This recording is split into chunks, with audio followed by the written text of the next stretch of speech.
there beautiful souls, Avalon here, and I'm going to do a really quick little book haul. Now I've had a lot of requests from people regarding this, because I'm always saying I'm reading this great book and they're like, what great book is it? You should do a video about it. So I've just recently gone out and bought a whole heap of different books, usually from those places that we have them here in Australia, but I'm sure that they're everywhere.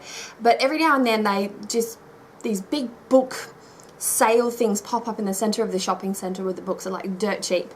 Now granted, most of those books are usually gardening or fantasy or sci-fi or biographies and stuff like that, and that's all well and good, but I'm looking for some more esoteric material. So no matter what I see, even if it looks childish, I will buy it, because I'm sure my daughter will benefit from it sooner or later.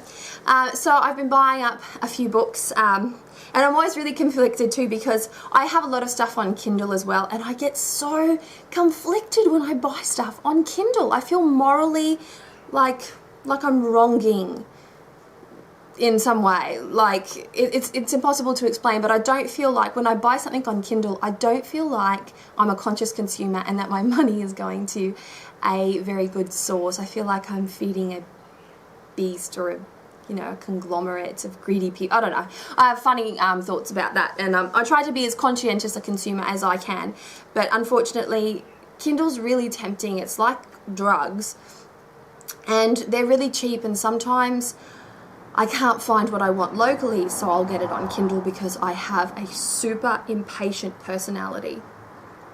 And so basically that's where my flaws lie, is that I'm impatient. But I do feel morally about it. And I love books. Who doesn't love books? I mean, having a physical book to hold, the pages to flick through, to smell. Oh my God, the smell of books are amazing. Whether they're new or they're old, they are amazing. They have a feel, they have an energy to them. Oh, I just love books. And you don't have to recharge them. You don't have to wait to read your book when you go on a plane.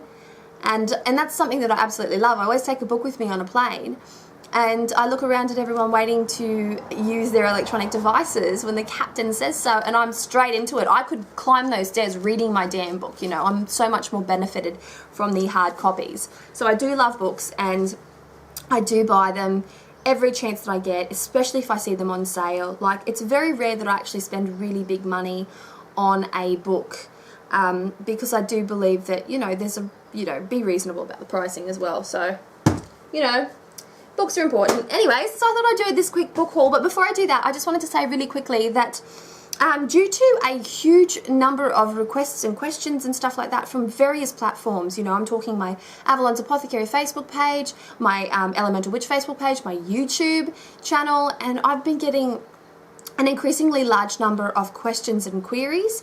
And so I've decided to collate them all, write them down in a little book, and actually answer them in a video format. Now, fortunately, people are on the right page about a lot of stuff, in the sense that there's double ups. There's heaps of double ups of questions that really do all touch on the same sort of stuff. So I'm going to just do some quick bursts of videos. You'll know this. I'm going to turn it into not so much a viewer request series, but just this witch's perspective. I'm toying around with what I'm going to call them, but they're going to be called something along the lines of this witch's perspective, and I'm going to answer the question, because I don't believe that my way is the right way, and I don't believe that my word is the law. So I do have my own perspectives on certain things, on quite a few things actually, and so that's what I'll be delivering. So when somebody asks me a question regarding pagan practices, earth-centric religions, etc., then I will always be able to give only my personal perspective. I'll never be able to say definitively, because I think that is an impossible task. So that out of the way, so just be wary that is going to happen, and you'll probably see a few videos pop up in succession, that's the word that I'm looking for. And because I'm going to try and bang some out back to back, and and so I'll put them in a little playlist and that kind of stuff. So anyways, but back to my book haul, which I'm excited about. All right. So I'm going to do these first two little ones. First is one that, like I said, I sometimes see like a little esoteric or mystical magical book, and it might look childish, but I still get it because it's for my daughter. Well, I got this. Hang on. There. I'm using my video camera today, so this is hard. And it is the Wizard's Book of Spells. This is beautifully illustrated. it does have some really cute little information, and it's really digestible and very approachable, especially, you know, for little kids and, you know, people who want to a little fundamental understanding. It's non-threatening, the information is succinct, it's pretty, and I would have a great time sharing this with my daughter when she's just a little bit older. She's only 4 now, but I think, you know, around 5 or 6, I think she'll be really engaged. She fell in love with Harry Potter recently, and even at age 4, which I thought was a little bit young, but she fell in love with it and she wanted to watch it. So she's only watched the first one. I won't let her watch any of the others. The next book is The Taoism Reader, translated and edited by Thomas Cleary. And I don't really know anything about the Tao or Taoism for that matter, but I thought this looks really simple. I like books that don't overcomplicate things, and especially on matters that I know nothing about. So this was really, really simple, and it only cost me like $1. This little wizard book cost me about $2. This one here cost me about $1. And I thought, you know, just to add to my library. Inadvertently, I'm building a library. Some of these books I probably won't get to read for a really long time, because I have this thing where I actually like to buy lots of books, and then I don't have the time to read the quantity of books that I'm buying, so they are shelved. But that's okay, because I'm inadvertently building a library. At least that's what I tell myself to make myself feel better, and that's also what I tell my husband, so that he just shuts up about it. Anyways, the next book that I've got, actually this one here would be funnier. This I bought for comedy only.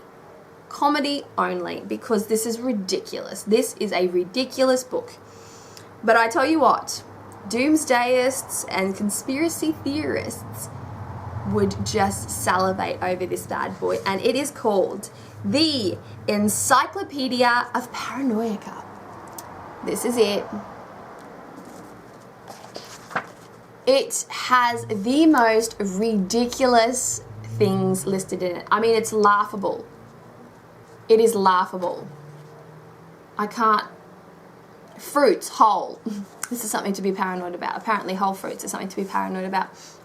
Many of us have come to believe that eating healthier means eating lots of fruits and vegetables, writes well-known nutritionist and radio personality Dr. Ben Kim. But, he adds, my experiences and research have led me to believe that too much fruit can be harmful to your health. The problem, of course, is that many whole fruits are high in sugar content. As a result, a high fruit diet, Dr. Kim warns, can lead to problems involving the hormones that regulate your blood sugar, insulin, glucose, and growth hormones. Fuck me, right. Everything in moderation. I think that's the moral of this book. Everything in moderation. But yeah, this total laughable ridiculousness. This was about $4. I looked at it, I laughed at it, and I'm like, just the fact that it made me laugh means it gets to come home with me, so I can laugh some more. That is one. The next one is a little one that I kind of bought with my daughter in mind, but it kind of intrigued me as well. It's not usually the kind of thing that I go for, but I thought, meh. And that is the Element Encyclopedia of Magical Creatures. Now, there's a little bit of myth here. There's a little bit of history, and I've read a lot of, you know, books on mythology, and they do feature a large quantity of the animals that are listed in this book. So I thought a book dedicated solely to, you know, magical creatures is really quite cool. And it does have, you know, quite a few in here, like a lot. It's a really comprehensive little book. So I thought this is cute, and I think my daughter will benefit greatly from this when she goes through that more fantastical phase in her life, which I feel she's edging into right now. Everything's like fairies and magical creatures and princesses and magic powers, and she waves her little wand now and goes, "My will be done, so mote it be," in a really odd pronunciation, but it's there, and I just say it's the cutest thing ever. Alright, now on to some serious stuff. So this next book is on a topic that I'm so intrigued by, and that is signs, symbols, symbolism, glyphs, that kind of thing. And this is the Illustrated Signs and Symbols source book, and it's an A to Z compendium of over 1,000 designs. It weighs a ton. The author is Adele Norzadeh, And it's a really, really big book. It cost me $24, which is still cheap for something like this. And it's comprehensive. And I mean, some of the stuff in here is silly, but some of the stuff is, is great. And I just wanted to have a book on symbols. I do have another book on symbols, or sections of books, in fact. Not so much a whole book, but I've got sections of books that have been dedicated to certain occult and esoteric symbols. But I wanted something that was symbol dedicated. So I came across that, and I'm like, it's on sale. It was $60, and I got it for $24. So I'm like, that'll do. The next book is one that I've just recently, not recently, but it's one that I acquired because I started to get really in depth into shamanic teachings again, and I used to be really involved in shamanism, in the values of shamanism when I was much younger, because I lived in South America. It was easy for me. It wasn't that I had to go out to look for it, it's that, I actually had contact with shamans, as it was in my sphere of consciousness. It wasn't something that I had to trek out to achieve. So, those teachings, they left an impression on me, and every now and then I go through these phases where I reconnect with some of those teachings and some of those values, and it sparks that curiosity again. And so I got this book on soul retrievals by Sandra Ingram, and I've got a couple of books of hers, but this is Mending the Fragmented Self. And I just really wanted to read about it, especially because I've had a lot of people asking me if it's possible to actually have a soul that is fragmented. And I've often sat on the fence about, what a fragmented soul was. But I do agree with the shamanic interpretation of a fragmented soul. And so I thought, I want to read more about this. I want to understand the whole concept a bit more. And so I'm really looking forward to reading that. That's going to probably be one of the first things that I read. Oh my gosh. Let me just sit down properly. I was sitting on my feet and they've gone numb. And the last one on my list here is Planetary Magic. Now this one was interesting. I kind of ummed and ahed. I just walked into my local metaphysical bookstore, the Crystal Ball here in Cairns, and I was just hell-bent on buying something. When you get into those frames of mind where you're just like, fuck it, I want to buy something. I just need to buy something. A little bit of retail therapy, a little witchy retail therapy. So I was looking and I came across this one, and I kept on picking it up, and eventually I think I picked it up about 6 times. And the person that I was with at the time, which might have actually been Violet, she's just like, get it, just get it. I can be a little bit indecisive. So this is Invoking and Directing the Powers of the Planets, Denning and Phillips. This looks like hella interesting, hey?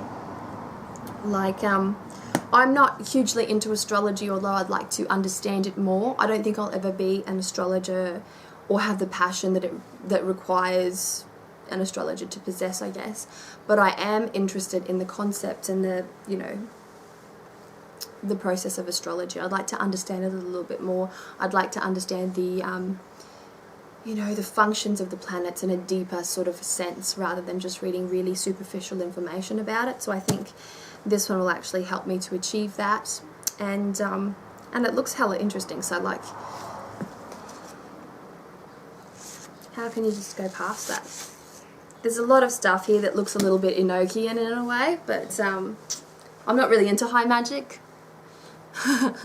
But I'm interested in reading about anything, really, anything esoteric. So they are my books that I have recently purchased. Like I said, I do have a lot on Kindle, and I might do a Kindle book haul one day for you soon, because I am reading an incredible book on Kindle at the moment that I'm really interested in. It's a big book, so it's going to take me a little while, and unfortunately I only get time to read in the evenings, and that's usually when I'm like dead tired. So I last about 1 to 2 chapters, which is so disappointing. I was actually talking to my beautiful husband about it just the other day, and I said my reading brain's broken, and he's like, what do you mean? And I'm like, well, I used to be able to devour books, just insatiably devour a book, sit down, read it cover to cover in the span of hours. And sometimes, depending if it was a really convoluted book, it might take me 2 or 3 days to get through, but usually I was a quick reader, and I'd really savor these books and hook in. And now, like I said, I'm tired.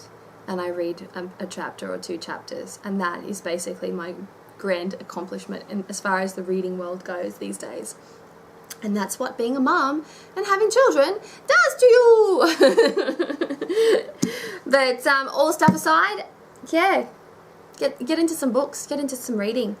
I really enjoy it every time I read, so it's so good for the brain, it's so good for the mind. Anyways, I'm rambling. So much love and many blessings. Thanks for sitting through this, and I'd love to know what you guys are reading. So if you feel like doing a little video like this, that'd be great, because I'm always shopping around for new books.